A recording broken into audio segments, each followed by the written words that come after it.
Irmãos e irmãs, aqui fala Paulo Maciel, para o canal no YouTube Paulo Roberto Maciel, o blog repórterpaulomaciel.blogspot.com e também a rede social facebook.com/Paulo Maciel da Rádio. Eu vou narrar aqui as profecias de Daniel, primeiro, segundo e terceiro capítulos. Narrações relativas a Daniel. Daniel na corte do rei Nabucodonosor. No terceiro ano do reinado de Joaquim, rei de Judá, Nabucodonosor, rei de Babilônia, veio sitiar Jerusalém. O Senhor entregou-lhe Joaquim, rei de Judá, bem como parte dos objetos do templo, que Nabucodonosor transportou para a terra de Senaar, para o templo de seu Deus. Foi na sala do tesouro do templo de seu Deus que ele os colocou. O rei deu ordem ao chefe de seus eunucos, Asfenés, para trazer-lhe jovens israelitas, oriundos de raça real ou de família nobre, isentos de qualquer tara corporal, bem proporcionados, dotados de toda espécie de boas qualidades, instruídos, inteligentes, aptos a ingressarem nos serviços do Palácio Real. Ser-lhes ia ensinado a escrever e a falar a língua dos caldeus. O rei destinou-lhes uma provisão cotidiana, retirada das iguarias da mesa real e do vinho que ele bebia. A formação deles devia durar 3 anos, após o que entrariam a serviço do rei. Entre eles encontravam-se alguns judeus, Daniel, Ananias, Misael e Azarias. O chefe dos eunucos deu-lhes outros nomes. A Daniel, o de Baltazar. A Ananias, o de Sidraque. A Misael, o de Misaque. E a Azarias, o de Abdênago. Daniel tomou a resolução de não se contaminar com os alimentos do rei e com seu vinho. Pediu ao chefe dos eunucos para deles se abster. Este, graças a Deus, tomado de benevolência para com Daniel, atendeu-o de boa vontade, mas disse-lhe: temo que o rei, meu senhor, que estabeleceu vossa alimentação e vossa bebida, venha a notar vossa fisionomia mais abatida do que as dos outros jovens de vossa idade, e que por vossa causa eu me exponha a uma repreensão da parte do rei. Mas Daniel disse ao dispenseiro a quem o chefe dos eunucos havia confiado o cuidado de Daniel, Ananias, Misael e Azarias: rogo-te, faze uma experiência de 10 dias com teus servos, que só nos sejam dados legumes a comer e água a beber. Depois, então, compararás nossos semblantes com os dos jovens que se alimentam com as iguarias da mesa real, e farás com teus servos segundo o que terás observado. O dispenseiro concordou com essa proposta e o submeteu à prova durante 10 dias. No final deste prazo, averiguou-se que tinham melhor aparência e estavam mais gordos do que todos os jovens que comiam das iguarias da mesa real. Em consequência disso, o dispenseiro retirava os alimentos e o vinho que lhes eram destinados e mandava servir-lhes legumes. A esses 4 jovens, Deus concedeu talento e saber no domínio das letras e das ciências. Daniel era particularmente entendido na interpretação de visões e sonhos. Ao fim do prazo fixado pelo rei para a apresentação, o chefe dos eunucos introduziu-os na presença de Nabucodonosor, o qual palestrou com eles. Entre todos os jovens, nenhum houve que se comparasse a Daniel, Ananias, Misael e Azarias.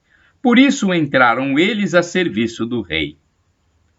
Em qualquer negócio que necessitasse de sabedoria e sutileza, e que o rei os consultasse, este achava-os 10 vezes superiores a todos os escribas e mágicos do reino.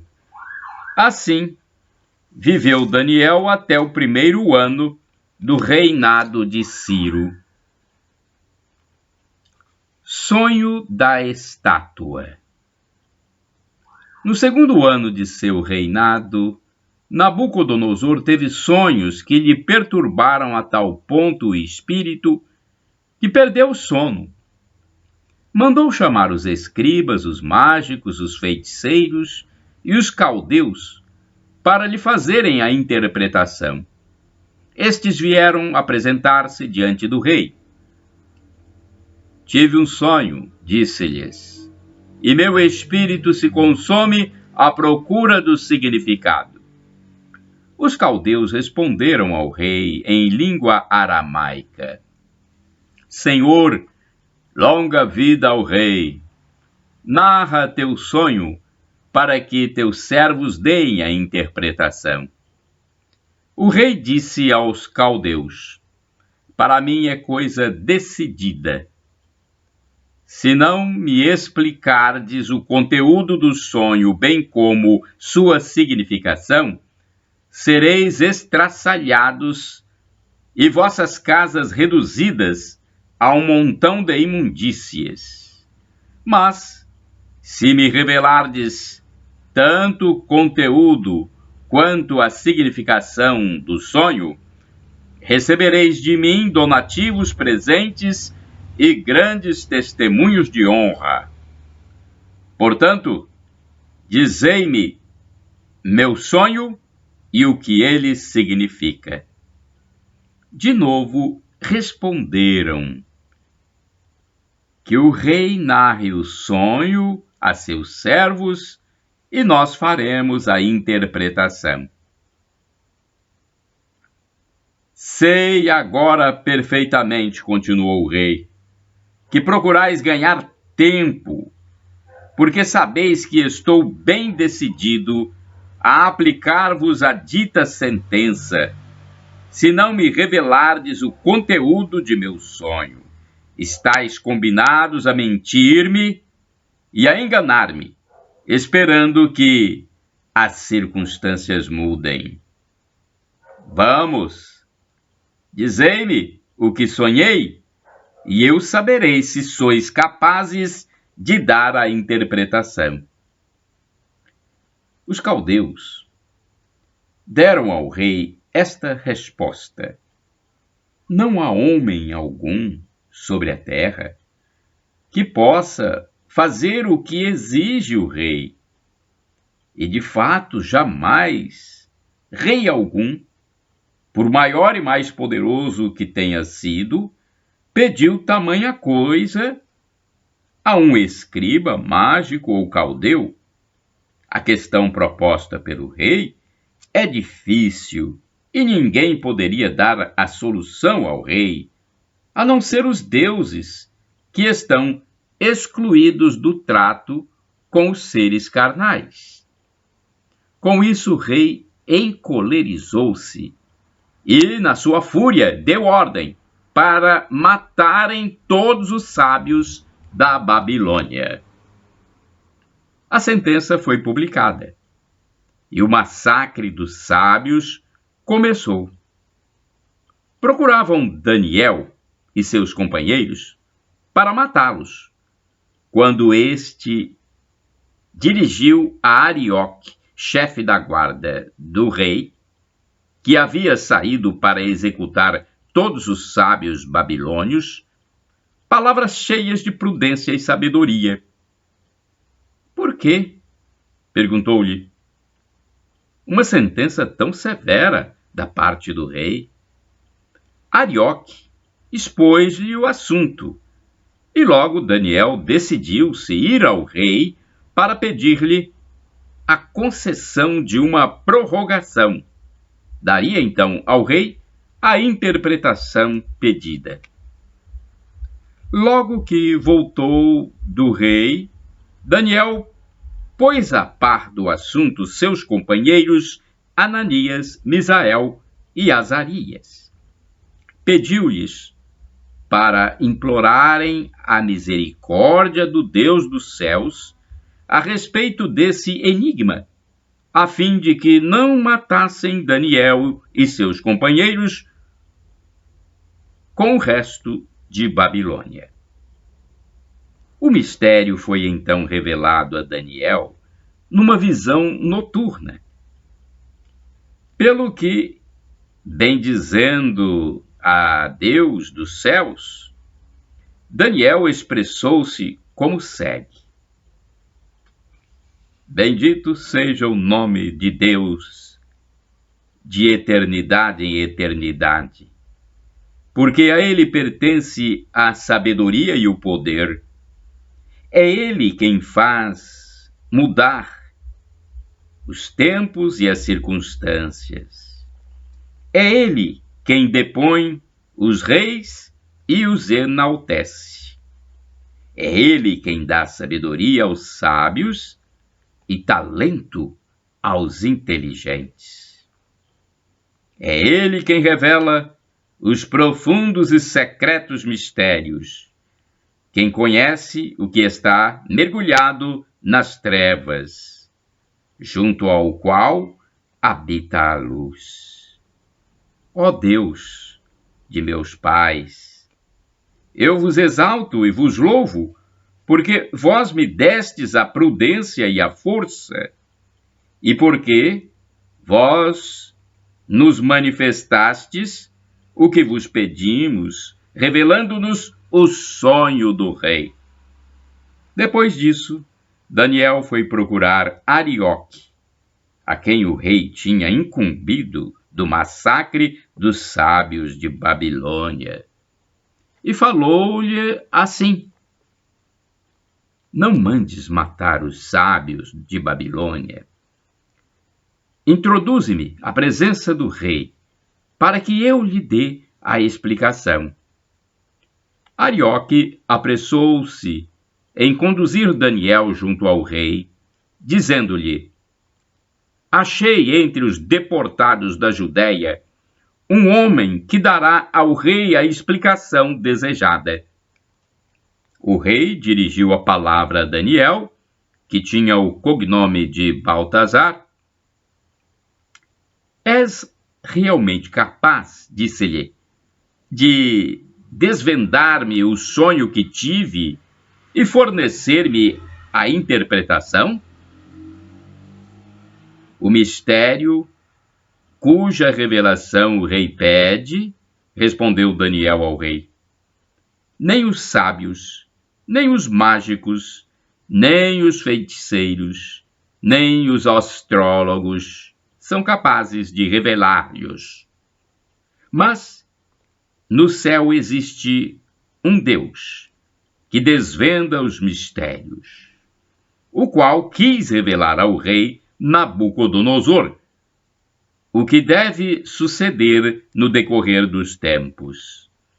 Eis, portanto, teu sonho e as visões que se apresentaram a teu espírito quando estavas em teu leito. Senhor, os pensamentos que vieram ao teu espírito enquanto estavas em teu leito são previsões do futuro. Aquele que revela os mistérios mostrou-te o futuro. Quanto a mim, se esse mistério me foi desvendado, não é que haja mais sabedoria em mim do que nos outros homens, mas para eu dar ao rei a interpretação, a fim de que se faça luz nos pensamentos do teu coração.